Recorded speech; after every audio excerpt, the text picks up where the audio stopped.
Oi, gente, tudo bem? Eu sou a Maíra. Hoje eu sou líder de design estratégico e cultura de inovação aqui na Suzano e vim falar um pouquinho para vocês sobre felicidade e inovação. Me apresentando aqui, né, um pouquinho da minha carreira, já passei aí pela Avon, Unilever, Banco Itaú, sempre nas áreas de inovação e design estratégico, design de serviço, mas também sou bastante conectada aí com temas de felicidade, mindfulness, tenho estudado bastante sobre isso e como que a gente traz e incorpora essas práticas aqui, né, no nosso mundo, no nosso ambiente de trabalho, no mundo corporativo. E por que, né, a gente falar de felicidade no trabalho, felicidade corporativa? Bom, primeiro porque é o correto, né? A gente precisa trabalhar para que as pessoas estejam bem, mas também porque é essencial para a sustentabilidade aí dos nossos negócios. E aqui eu trago diversos indicadores, e pesquisas que mostram como a gente ter colaboradores felizes aumenta a produtividade, né? 20%, 30% de maior produtividade. Vendedores felizes aumentam em 37% as vendas. Colaboradores felizes têm menos 50% chance de ter um acidente de trabalho. Então, aí temos diversos indicadores que mostram o impacto da gente trabalhar intencionalmente a felicidade no trabalho. E aqui, outros dados, né, de qual que é o impacto da felicidade no sucesso e nos resultados dos negócios. Outro dado aqui da Harvard Business Review, que é super relevante aqui para o nosso tema, né, de tecnologia e inovação, empresas que investem em felicidade têm 300% chances de serem mais inovadoras. E aí, gostaria de trazer para vocês um exemplo, né, um case que eu acho muito incrível e interessante, que é sobre a Menlo Innovation. A Menlo Innovation é uma empresa de criação de software americana e eles têm como pilar essencial trazer e resgatar a felicidade através da tecnologia, né? Acabar com o sofrimento quando se relaciona à questão de tecnologia e de softwares. Esse é o CEO da Menlo e ele já escreveu esse livro, né, sobre felicidade aí no mundo corporativo. E o que ele fala, né? Que pessoas tristes, estressadas, cansadas produzem softwares inferiores. Softwares inferiores deixam pessoas mais estressadas, cansadas, infelizes, e que eles querem criar softwares excelentes. Então, eles precisam de pessoas felizes, alegres e dinâmicas para produzir esses softwares. Então, tudo a ver, né, com o que a gente está falando aqui de tecnologia e inovação. E como que eles trabalham isso, né, como um pilar importante de cultura? E como eu falei, tem que ser de uma forma intencional, né? A gente sabe aqui que muitos softwares, muitas vezes, eles torturam as pessoas, né? Produzem uma experiência muito ruim. Eles entendem os usuários, as pessoas, como dummies, né? Entendem que as falhas e elas são, né, renomeadas como funcionalidades. Então, eles decidiram, né, dentro ali da cultura, honrar essas pessoas, né, esses usuários, os clientes, e eles criaram uma prática que eles chamam de antropologia de alta tecnologia, né, os high-tech anthropologists, que é um processo muito aí baseado até no design thinking para como abordar esses projetos, né, a partir de um olhar humano, a partir do redesenho dessa experiência para tornar esse software mais intuitivo, mais amigável, né? Então, eles até têm aqui como que é o perfil da pessoa que trabalha, né, dentro dessa empresa. Ela tem que ser uma pessoa curiosa, tem que sempre estar disposto a melhorar a experiência. Aí eu acho muito engraçado quando eles trazem isso, né? Em vez de ver um erro, ele vê um mini dinossauro jogando em seu lugar. Então é muito legal como eles trabalham toda essa questão, né, do lúdico e da experiência e de como resgatar essa felicidade e alegria a partir, né, de softwares melhores. E aqui trago algumas práticas de como que eles implementam isso dentro da cultura. Então, por exemplo, eles trabalham sempre em pares, eles vão revezando para que haja essa troca de conhecimento, para que o conhecimento não fique só apenas em uma área, em uma pessoa. Eles têm práticas, né, de trazer os filhos, de trazer os cachorros, eles têm os princípios, né, de confiança, trabalho em equipe, relacionamento, a colaboração, o cuidado com o outro, e é muito sobre o que a gente vai falar aqui hoje, porque isso é a gente trabalhar a felicidade quando a gente fala do ambiente corporativo. E aí, como a gente produz, né, melhores resultados a partir disso. Então, quem não conhece, acho que é uma super empresa aí para pesquisar, porque realmente eles têm práticas e são muito inovadores neste sentido. E é isso, né? Essa frase eu também gosto bastante, que é do Raj Sisodia, do livro Empresas que Curam, que ele fala: se nós, como organizações, como liderança, como pessoas, se a gente não escolhe conscientemente fazer parte da cura, que muito provavelmente a gente está fazendo parte do sofrimento das pessoas, né? E ele traz esse conceito de empresas conscientes, empresas despertas, que elas trabalham para a cura, né, dos colaboradores, da sociedade, do planeta. Que as empresas elas têm sim um objetivo de gerar lucro, gerar riqueza, mas para que isso amplie o potencial, né, de impacto positivo aí para que elas continuem crescendo e também impactando de forma positiva. Mas a gente sabe, né, que a gente vive hoje num cenário que é desafiador, né? Tem aqui alguns dados que eu fiquei bastante chocada quando eu vi, né, que, por exemplo, apenas 15% das pessoas que têm um trabalho no mundo inteiro sentem-se de fato engajadas com o que fazem, né? Para mim isso é muito triste, porque a gente está muito tempo da nossa vida trabalhando, né? Então, se a gente não está engajada com aquilo, se a gente não sente que aquilo traz, né, um bem-estar, uma alegria para a gente, é muito tempo que a gente desperdiça da nossa vida. E aí, outros dados, né, pós-pandemia, da Harvard Business Review também, que fala sobre os colaboradores se sentindo mais ansiosos e que 53% se sentem emocionalmente exaustos, né? É uma quantidade muito grande de pessoas que a gente está falando. Aqui na Suzano, a gente fez um trabalho bem interessante, né, de trazer o que está por trás, né? Porque o que está aparecendo são que as pessoas estão esgotadas, sobrecarregadas, né, com excesso de reunião, mas o que está por trás disso? A gente precisa ter um olhar mais sistêmico, né, mais holístico quando a gente fala sobre a exaustão e entender que são questões relacionadas ao indivíduo, né, a nossa ansiedade que aumentou, a nossa saúde que a gente negligencia muitas vezes, né, essa energia psíquica que a gente está o tempo inteiro, né? A gente não trabalha só às 8 horas, a gente trabalha mais, né? Às vezes a gente está tomando banho pensando no trabalho, ou a gente não consegue dormir porque está preocupado com uma entrega. Então, tudo isso interfere nas nossas questões de saúde mental e preocupação.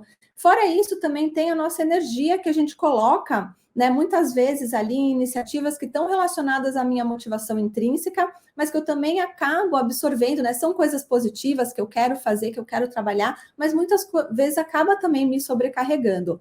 E tem razões, né, relacionadas aí ao sistema, então as burocracias, né, os processos e muitas vezes as plataformas que a gente utiliza, né, os sistemas burocráticos e hierárquicos. Então, tudo isso atua, né? Aqui é para trazer um panorama, tudo isso atua sobre o nosso estado, né, de esgotamento, de exaustão. E por que, na verdade, é tão difícil, né, a gente ser feliz? E aí, outro dado que me chocou, né, um pouco, é saber que todos os meses mais de 45 milhões de pessoas pesquisam no Google como ser feliz. E aí tem esse estudo, né, que eu acho que hoje eu vou trazer um pouquinho desses dados sobre a ciência da felicidade, estudos que podem ajudar a gente a refletir, a questionar, né, e como a gente, a partir disso, começa a trazer outras práticas para a nossa vida. E esse estudo é muito interessante, né? Ele foi feito aí em mais de 134 países e ele mostra que a gente é mais feliz, né? Ele traz esse gráfico da felicidade que mostra que a gente é mais feliz quando a gente está no início da nossa vida, né? Quando a gente é criança ou no final da nossa vida, né? Que quando a gente está ali na meia-idade, a gente tem um momento ali de felicidade mais baixa. E por que isso acontece, né? Porque assim, quando a gente é criança, a gente é feliz com tudo, né? A gente está brincando com uma garrafinha de plástico e aquilo pode ser super divertido. A gente vê alegria e felicidade nas coisas mais simples da vida. E quando a gente está, né, no fim da vida, a gente também, né, adquiriu um monte de sabedoria para entender, né, o que de fato importa, o que de fato a gente tem que colocar a nossa energia, né, e já liga meio que aquele, desculpa a palavra, foda-se, vamos ser felizes. E quando a gente está na meia-idade, a gente está muito preocupada com, eu preciso ter a minha casa própria, o carro próprio, eu preciso ser promovido, que é o ter, né, que eu falo, que a gente está muito preocupado com as questões, os bens materiais e como que a gente vai pagar os boletos, e isso impede a gente de alcançar aí um maior potencial de felicidade. Bom, então, né, além de todos esses desafios do mundo que a gente tem, esse mundo VUCA, mundo bunny, mundo muito louco, muito acelerado, além disso, a gente tem os nossos desafios emocionais. Então, a gente tem uma mente que é divagante, a gente está 47%, ou seja, quase metade do nosso tempo, com a nossa mente divagando, pensando, né, o que eu vou fazer no futuro, ou o que a gente, né, remoendo questões do passado, ou, né, distraído ali com esse monte de gadgets que a gente tem hoje, que acabam desprendendo a nossa atenção. Então, é muito difícil a gente estar no momento presente, estar engajado com o que a gente está fazendo de fato naquele momento. Além disso, a nossa mente tem um viés negativo, a gente tem uma tendência para prestar mais atenção no que é negativo, né? Utilizar as informações mais as negativas do que as positivas. Tanto é que é preciso 3 emoções positivas para a gente neutralizar uma emoção negativa. Então, imaginem aí, se a gente está no nosso dia, a gente tem uma reunião que é uma reunião ruim, né, que despertou essa emoção negativa, a gente vai precisar de 3 reuniões para neutralizar essa que foi negativa. A gente também tem um sistema primitivo, né, no nosso cérebro ainda, que ainda atua na luta ou na fuga, porque a gente age por instinto, a gente foi feito, né, um mecanismo do nosso corpo foi feito para a gente sobreviver às ameaças. E hoje a gente não precisa mais tanto desses mecanismos, né, porque a gente não precisa aqui lutar com, sei lá, um bicho, né? Só que a gente ainda atua dentro desse sistema. Por isso que é tão importante a gente desenvolver a nossa inteligência emocional, né, para navegar nessa complexidade de mundo que a gente vive. E além disso, a gente tem uma certa imunidade à mudança. Somente 1 em cada 7 pessoas muda com facilidade. E por que isso acontece? Eu gosto bastante de uma fala do Harari, onde ele traz, né, que na natureza, quando exige uma mutação, né, ou alguma coisa no corpo, se a gente tem uma mutação de uma célula do nosso corpo, isso pode ser um câncer, né? Então, a gente vê a mudança como algo ruim, né? Algo que sim traz uma ameaça. Então, é por isso que a gente também tem essa maior dificuldade. Mas a gente pode mudar essas tendências, né? E é isso que a gente vai trazer para a nossa consciência e discutir aqui um pouquinho hoje. Existe esse estudo que é bastante interessante da Sonia Lyubomirsky, que ela fala sobre, ela é uma PhD de Harvard e é super líder em estudos aí de felicidade, e ela traz, né, o que a felicidade é. Na verdade, ela é uma combinação de fatores, e ela criou essa pizza da felicidade, onde, basicamente, ela diz que aproximadamente, né, e aí ela fala para não se atentar tanto aos números, mas à proporção, né, 50% da nossa felicidade, ela é uma predisposição genética do nosso corpo, então a gente nasce com uma tendência maior em ser, né, mais melancólico, menos melancólico, mais otimista, menos otimista. Outros 40% são as posturas, né? A atitude que a gente tem perante as circunstâncias da vida. Como que eu encaro, né? Eu tenho um problema, eu posso encarar isso como um aprendizado, ou eu posso ficar, né, sofrendo e remoendo e não conseguir sair dessa situação, basicamente. E que 10% são das circunstâncias externas. Então, aquilo que a gente falou, né? A promoção no trabalho, eu comprei um carro, eu comprei uma casa. E aí, olhando para esse gráfico, né, onde que vocês acreditam que hoje, na sociedade moderna, a gente foca os nossos esforços para sermos felizes, né? Muito ali nesses 10%. Então, né, tem alguma coisa aí que não está muito certo. Mas é porque a gente tem muito essa crença, né, de que o sucesso leva à felicidade. Quando, na verdade, é o oposto, né? Quando a gente está feliz, quando a gente está num estado mais positivo, a chance da gente alcançar sucesso é muito maior. E aí, né, no livro O Jeito Harvard de Ser Feliz, onde tem inúmeros cases e estudos sobre a felicidade, ele fala que o nosso cérebro ele é configurado para apresentar um melhor desempenho e performance quando ele está num estado positivo do que quando ele está num estado negativo ou neutro. E aí, né, explorando um pouco mais sobre esse tema da felicidade, eu não sei se vocês já ouviram falar aí das Blue Zones, né? As Blue Zones, elas são essas zonas, esses 5 lugares aí no mundo onde existem as comunidades mais longevas da Terra. E aí cada um tem uma particularidade, né? Em Okinawa, por exemplo, são as mulheres mais longevas, na Sardenha são os homens mais longevos, na Grécia é a menor taxa de demência, na Costa Rica é a menor taxa de mortalidade na meia-idade e na Califórnia 10 anos de expectativa de vida acima da média mundial. E aí, então, o que eles começaram a estudar dentro dessas zonas, né? E perceber que existe um padrão de comportamento e de estilo de vida. Então, o primeiro é esse grande senso de comunidade e propósito. Então, quando eu faço parte de uma comunidade, eu me sinto cuidado por essa comunidade. Então, o que isso significa? Né? Que eu não preciso ter tantas preocupações, né? Eu não preciso ficar pensando muito sobre, né, o futuro ou sobre se eu tiver um problema, porque tudo que eu precisar, de alguma forma, aquela comunidade vai me ajudar. Né? Então, isso é muito importante, essa segurança e esse senso de comunidade para que a gente possa ter paz e felicidade. Outra questão é o movimento, o exercício físico, né? Então, todos esses lugares são populações ativas. Outra questão é o descanso.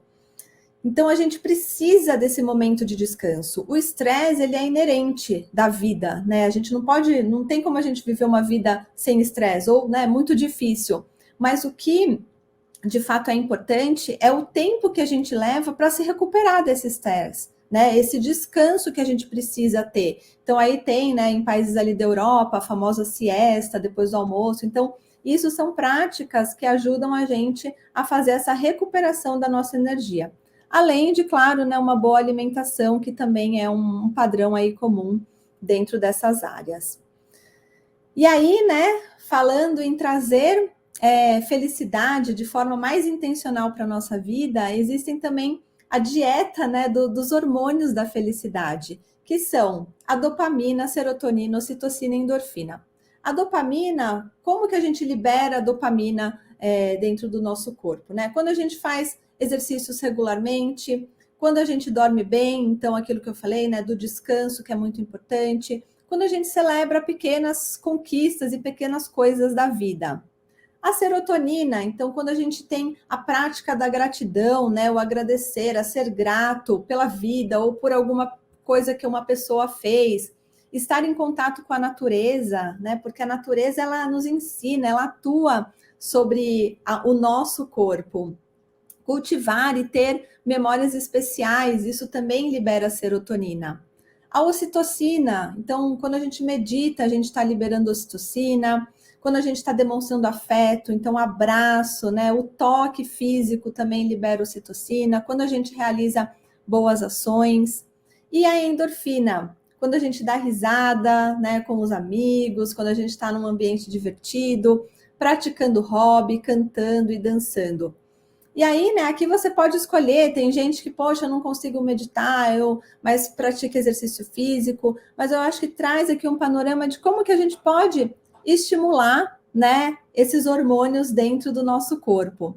E aí, falando em rir, né, e isso também é muito interessante, tem um caso de um hospital nos Estados Unidos, que eles têm um protocolo ali de que todos os funcionários, sejam os médicos, enfermeiros, faxineiros, eles têm que sorrir quando alguém está a 3 metros de distância.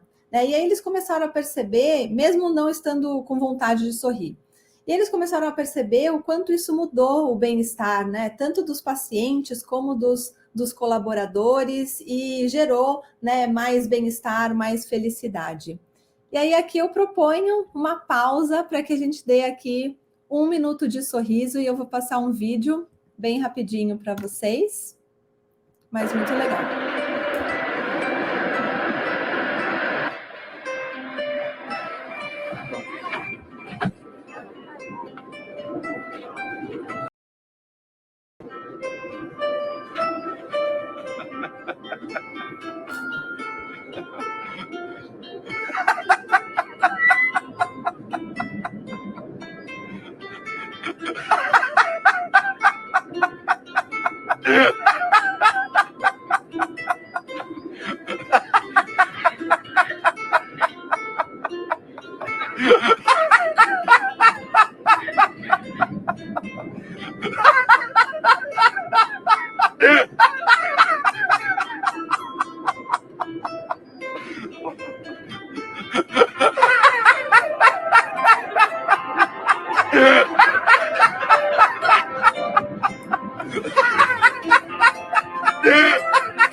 É isso, né, gente? Eu não sei vocês, mas aposto que a grande maioria, né, pelo menos vai abrir um sorriso com esse vídeo, porque é isso, né? Sorrir é contagiante. E acho muito bonitinho quando ele fala no final que é uma medicina que pode ser compartilhada, né? Então, quando a gente ri, a gente está mandando ali informações para o nosso cérebro, né? A gente está estimulando os hormônios da felicidade, e isso é muito bom. E aí, falando, né, mais um pouco sobre esse estudo, queria trazer esse conceito também da psicologia positiva, né? E aqui está o livro do Martin Seligman, que também é um dos pioneiros aí no estudo da psicologia positiva, que é uma área da psicologia que passou a estudar, né, quais são os fundamentos da felicidade e do bem-estar.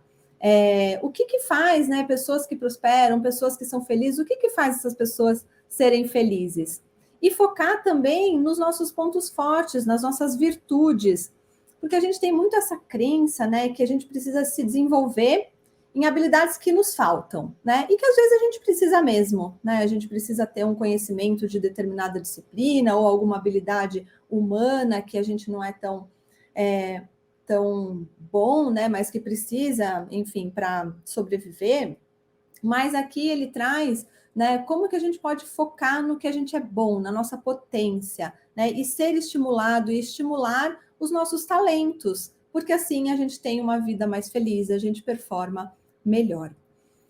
E aí ele traz esse modelo mental, né, do PERMA-V, que é como a gente consegue buscar de forma intencional atividades que possam nos trazer mais felicidades. E aí eu não vou me estender muito aqui, que cada um dessas letrinhas aí pode dar muito conteúdo, mas o que basicamente é, né? Então, primeiro, as emoções positivas. Nós somos movidos ou estagnados pelas nossas emoções, né? A gente tem, como eu falei anteriormente, um viés negativo. Então, é preciso que a gente cultive emoções positivas de forma mais intencional, já sabendo que a gente tem esse viés negativo da mente. O segundo é o engajamento. E aí eu vou falar um pouquinho mais sobre essa teoria do flow, né, em executar atividades que sejam compatíveis com a nossa habilidade, porque a gente consegue se engajar melhor naquilo que a gente está fazendo. As relações, né, muito importante. Nós somos seres relacionais. Então, como que a gente faz aqui para cultivar relacionamentos positivos? Existe uma pesquisa, que é a pesquisa mais longa de Harvard sobre felicidade, que ela dura mais de 80 anos, e ela chegou à conclusão que felicidade, na verdade, é cultivar bons relacionamentos, né? Essa pesquisa ela acompanha pessoas por mais de 80 anos, a vida inteira, e ela chegou a essa conclusão, basicamente. Significado, né? Então, ter propósito, trazer propósito, essa sensação de que existe um objetivo maior que vai além de nós mesmos. Realização, então, ter metas, objetivos, conquistar isso, né? Mas também aproveitar essa jornada da conquista e não só o que a gente conquista. E a vida, que tem a ver muito com saúde, comer bem, dormir bem, se movimentar, o que eu trouxe ali também das zonas azuis. E aqui queria focar um pouquinho mais nesse estado de flow, né? Na teoria do flow, que é esse engajamento. O que é esse estado de flow? Vocês já se sentiram, né? Quando vocês estão fazendo alguma coisa que vocês gostam muito, que está muito desafiador, né? Ou isso acontece muito com atletas, com artistas, né? Que você entra naquela atividade e parece que você perde a noção do tempo, do espaço, quando você vê o tempo já passou. Então, esse é o estado de flow. E quando a gente está dentro desse estado, isso significa que a gente está muito engajado com aquela atividade que a gente está fazendo, né? Seja um esporte, um hobby, ou sejam atividades do nosso trabalho, né? Então, mas a gente só consegue chegar nesse estado, e o desafio é como a gente traz esse estado mais frequentemente para o nosso dia a dia, né? Que essa habilidade, esse equilíbrio entre a nossa habilidade e os desafios. E existe uma pesquisa da McKinsey que fala que quando a gente está nesse estado de flow, que a gente é 5 vezes mais produtivos. E aí, né, o que a gente tem que olhar? O que fala essa teoria do flow? Né? Que a gente precisa começar a entender, de fato, quais são as nossas habilidades. Então, o autoconhecimento é muito importante aqui, né? O que de fato, quais são os meus talentos, quais são as minhas habilidades? E olhar para os desafios que a gente tem no nosso dia a dia. Por quê? Por exemplo, se eu tenho uma baixa habilidade e um desafio muito alto, a chance de eu entrar aqui, né, num estado de ansiedade, de preocupação, é alto. Ou se eu tenho uma habilidade muito alta, mas eu tenho um desafio que é muito baixo, eu entro aqui, né, na zona do tédio, do relaxamento, da zona de conforto. Então, aqui, o segredo é a gente encontrar esse ponto ótimo, né, entre o que eu sou bom e eu tenho um desafio compatível à altura da minha habilidade, porque assim eu consigo, né, entrar mais facilmente nesse estado de flow. E aí, né, trazendo para o contexto do trabalho, né, o que é a felicidade no trabalho? E existe uma pesquisa também que ela apresenta, né, que fala que existem 3 atitudes mentais em relação ao trabalho.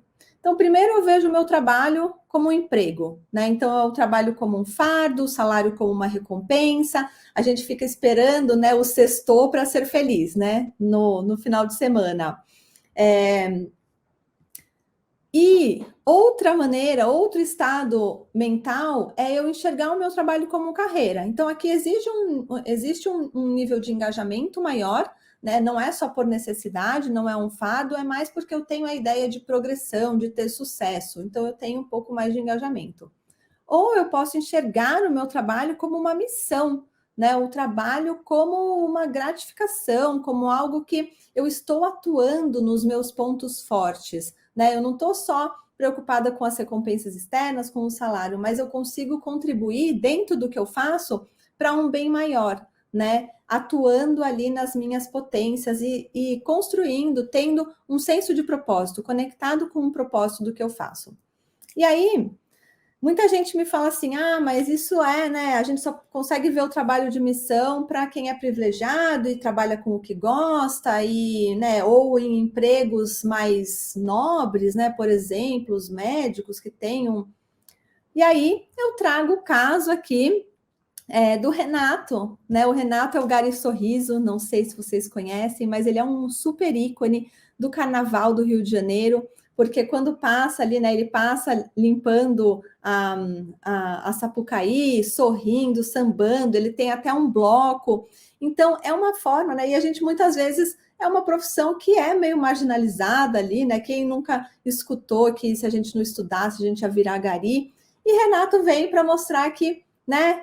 Qualquer profissão pode nos trazer um senso de propósito, né? Então, a forma como ele faz o trabalho é muito bonita, né? Trazer alegria para as pessoas. Ele entende que o trabalho dele, além de limpar, é também trazer alegria para as pessoas. E é interessante que quando ele começou ali, o concurso para Gari aumentou exponencialmente no Rio de Janeiro, né? Então, como também a partir disso a gente consegue motivar outras pessoas. E aí, né, então, resumindo, o que nos traz felicidade no trabalho? Primeiro são os resultados, né? Então, muito ali do que a gente falou da teoria do flow. A gente ter desafios que são de fato desafiadores, que são interessantes, que têm um impacto positivo, que a gente consegue realizar coisas, né? A partir desse nosso lugar de potência, de manifestar nossos talentos e trazer significado para a gente. E também são as relações. Então, como a gente também falou, né, de construção de relações positivas, de confiança, um ambiente que tenha segurança psicológica, né? Ou seja, eu tenho liberdade para trazer as minhas ideias sem ser julgado, eu tenho espaço para ser quem eu realmente sou, né? Eu não preciso ficar desprendendo energia, fingindo ser algo que eu não sou, ou dentro, né, de um molde ali. Eu tenho autonomia, então fazer o meu trabalho com autonomia, eu tenho a chance de propor, né? Isso é muito importante também.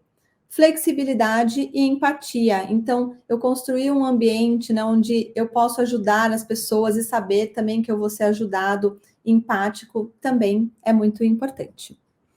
E aí, o professor Tal Ben-Shahar, ele traz, né, esse conceito da permissão para sermos humanos, né? E aí eu acho que isso é para a vida, para o trabalho, porque quando a gente aceita as emoções como medo, raiva, ansiedade, como naturais, né, não existem emoções ruins ou boas, existem emoções, né? Ele fala. E a gente precisa acolher essas emoções, porque isso também é inerente do ser humano. Mas o problema é o que eu faço com essas emoções, né? Eu posso usar a minha raiva para magoar alguém, para machucar alguém, mas eu também posso usar a minha raiva para transformar, né? Porque a transformação ela também vem desse lugar da raiva, né? Eu não consigo lidar com a forma como é e eu preciso transcender e transformar. E que quando a gente olha para as nossas emoções, né, com mais naturalidade e acolhimento, a gente está muito mais propício a superá-las. O professor Tal Ben-Shahar, também para quem não conhece, ele é professor da disciplina de felicidade de Harvard, né, uma das mais concorridas aí do curso de Harvard. E para finalizar, eu queria trazer também um outro conceito que eu acho que é muito bonito, né, e importante da gente se conectar, que é o Ubuntu. Ubuntu é uma palavra que significa eu sou porque nós somos. É uma filosofia, uma sabedoria ancestral africana que ela entende que a minha existência ela está profundamente conectada com a existência do outro, assim como a nossa felicidade, né?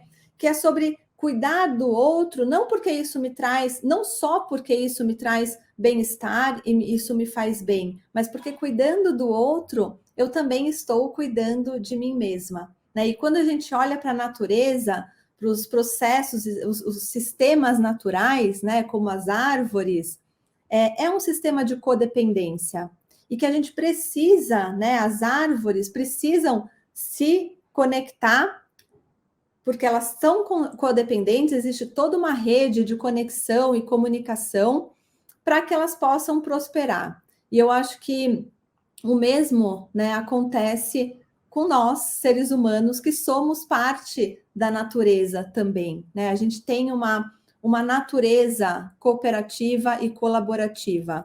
Só que muitas vezes a gente esquece disso, né? A gente se desconecta disso, porque a gente vive num mundo também competitivo.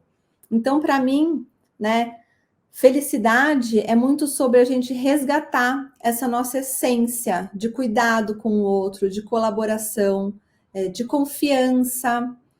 Todos esses conceitos que a gente traz aqui, a gente precisa resgatar isso, principalmente no ambiente de trabalho, né? Que muitas vezes pode ser, sim, competitivo.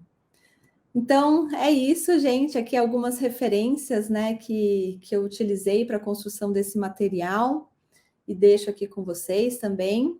E muito obrigada. Espero que esse conteúdo tenha chegado bem para vocês. Qualquer, né, coisa eu estou aí à disposição para a gente se conectar e conversar mais sobre isso, que eu acho que é um tema bastante relevante, principalmente para o momento de mundo, né, que a gente está vivendo, e a partir disso, né, dessas reflexões, eu acho que a gente pode usar para trazer mais intencionalidade, né, da felicidade na nossa vida e para construir aí futuros melhores para todos nós. Muito obrigada.